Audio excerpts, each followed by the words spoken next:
Daffodils International University is building a great center of excellence. When you walk into a university, you can figure out the energy that it has, and I am feeling so excited today. So, sir, I salute you for all these amazing efforts that you've put in place, and hope and wish that someday Daffodils will become the #1 university of the world, ahead of Oxford and Harvard. My university in India, as I mentioned, Shoolini, is one of India's #1 universities. I welcome all of you to come and visit us anytime. My numbers are with your Vice Chancellor, your Chancellor. Just come and visit us. And if you're interested for higher education, you're interested for a great PhD or a great master's, our doors are open. I promise 100% free scholarship for students from Daffodils.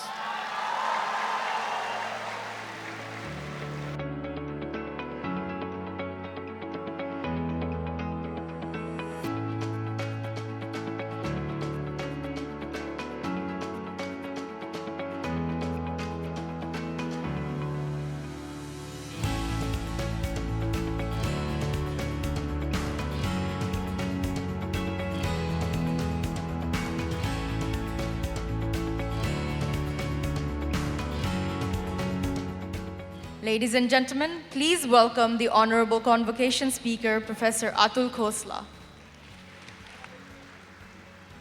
My dearest students of Daffodils International University, wow, what a beautiful day it is today.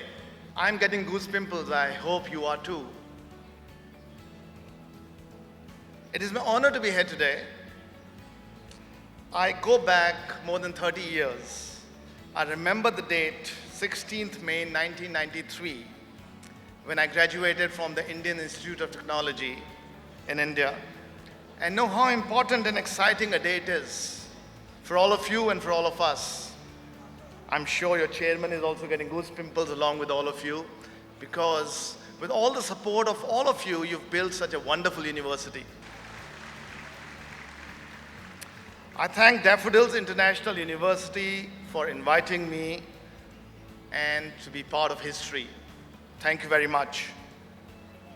As I was thinking about my speech, and I'm a storyteller, I thought I should share 6 stories with you. 6 stories of people that I have worked with, 6 stories of inspiring people, and hopefully you will go back with those inspiring stories, and hopefully you will chart an amazing course in your journey and change the world to be a better world, and hopefully also make Bangladesh one of the best countries of the world, which it deserves to be. So what are these 6 stories? Let me go one by one. The first is Abhay Pandey. Abhay is the founder of a company called PhysicsWallah. He's built a unicorn which is probably worth $5 billion in a period of 4 years. So why do I speak about Abhay today?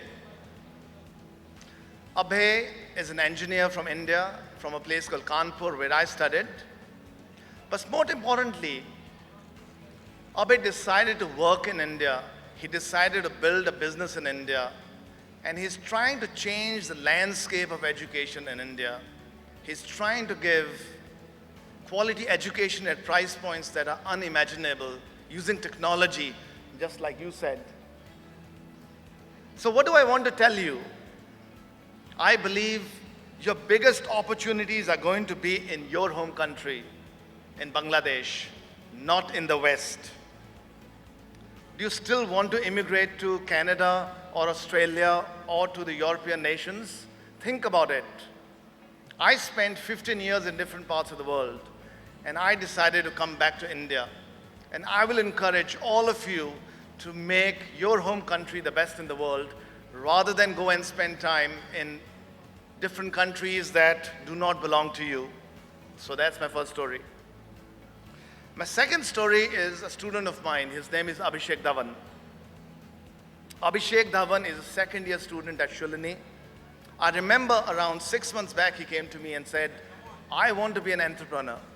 I want to do a startup. I want to build the largest cafe in the university system in India.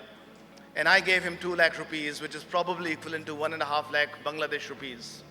In 6 months, Abhishek owns a business where he's generating profit of around 50,000 a day. That's 15 lakhs a month. So what do I want to tell you? The best jobs going forward in the world are not going to be for working for other people. They're going to be in startups, in your businesses.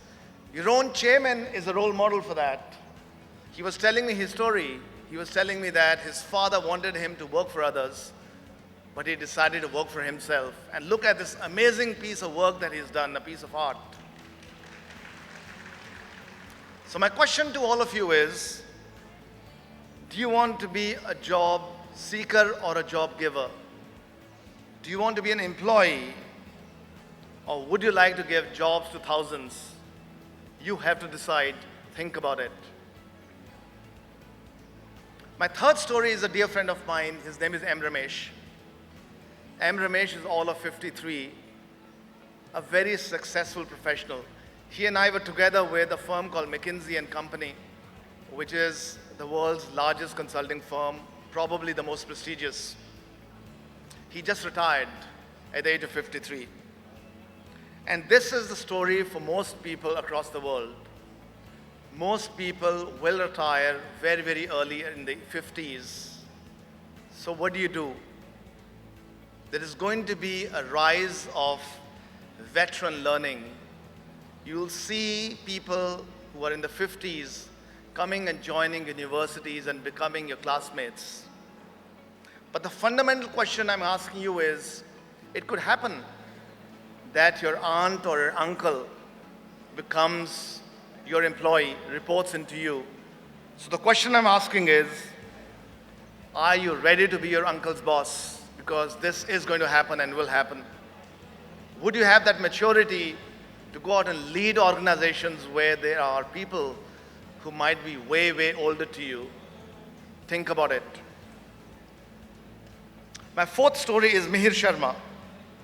Mihir Sharma is an exceptional student. We have a program at Shoolini called the Summit Research Program, where we sub-select around 20 exceptional students across India to build careers in science, careers in research, and Mihir is one of them. Mihir is so good, then when guests walk around the university, and he's only in the second year, people think that he's a faculty member, and his boss actually is a PhD from Harvard, and they think that he is his boss. He's actually a professor in the university. So what am I trying to say over here? Many of you might come from Dhaka, many of you come from smaller towns. I believe that in the future, the best talent of Bangladesh, the best talent of India, and the best talent of the world will not come from the metro towns, the larger towns. It will come from smaller towns. These students will have the passion, they will have the energy, and they will have that tenacity to succeed in this world. So do you have that passion to compete with them?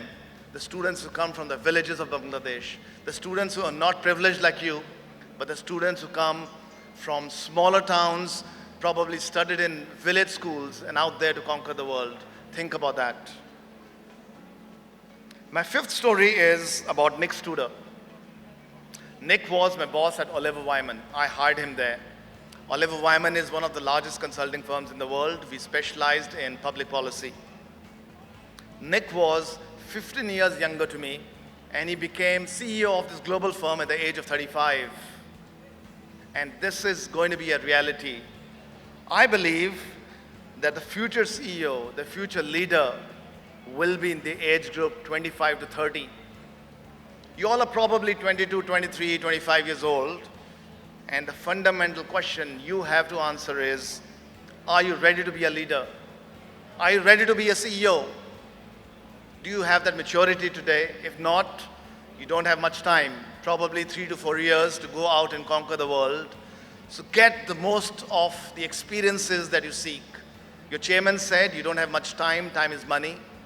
So go out, get those experiences, but most importantly, be close to humanity. Be empathetic to the people around you, and go out and make your people and your parents proud, and I'm going to talk about that. And my last story is actually me and my wife, Avni, who's sitting in front of me. We were successful professionals. I used to live outside of India. I used to live in Zurich, in Switzerland, and what a beautiful life I had. But one fine day, sitting in a beautiful afternoon in Paris, I decided not to make rich people richer. I decided to move back to India to start a university. And today, Shoolini is one of India's leading universities. In the recent Times Higher Education rankings, the World University rankings, Shoolini is number 2 in India, ahead of the mighty IITs. Huge achievement. We are India's number 1 private university, but most importantly in research, we are 39th in the world, and you can just count 35 international universities on your fingers. So how did we do that? I think what's needed is a purpose. And that's my final message to all of you. Find your purpose. Fill it with infinite love and infinite passion. Passion can change the world. Your belief can change the world. And success will be yours. So have an infinite dream. Be crazy. In Steve Jobs' words, it's only the people who are crazy enough to believe that they can change the world are the ones who do. So are you crazy enough to change the world? And if you are, probably you could be the owner of the largest corporate of the world, just like Steve Jobs and what he did. So my speech won't be complete today if I do not speak about the blessing of your parents. And I think your Mr. Chairman also spoke about that. Your teachers and your elders. So when you go back and hug your mother and tell her that you love her. I don't think we do enough of that. Please do that. And also your father. Daffodils International University is building a great center of excellence. When you walk into a university, you can figure out the energy that it has, and I am feeling so excited today. So, sir, I salute you for all these amazing efforts that you've put in place, and hope and wish that someday Daffodils will become the number 1 university of the world, ahead of Oxford and Harvard. The hospitality school of Shoolini is called Daffodils. And we also have a botanical garden in Shoolini by the name of Daffodils. So no wonder I love all of you and your university. Thank you for inviting me. My university in India, as I mentioned, Shoolini, is one of India's number 1 universities. I welcome all of you to come and visit us anytime. My numbers are with your Vice Chancellor, your Chancellor. Just come and visit us. And if you're interested for higher education, you're interested for a great PhD or a great master's, our doors are open. I promise 100% free scholarship for students from Daffodils. But most importantly, I promise you unbound success, success that you all deserve. I end my speech today with a poem that my brother wrote for me on my convocation 30 years ago. It's titled A Bubble of Soap, and let me recite it for all of you. And it goes like this. I can imagine for you a bubble of soap. I can imagine for you a bubble of soap that encloses success and bursts forth to yield ecstasy that spreads into all life. But to break it,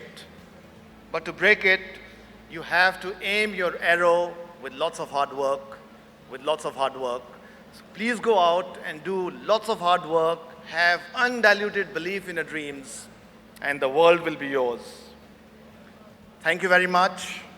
And as they say in Bangladesh, dhanyabad, and may all your dreams come true. I can't wait to come to Bangladesh again. Have a great day. Thank you.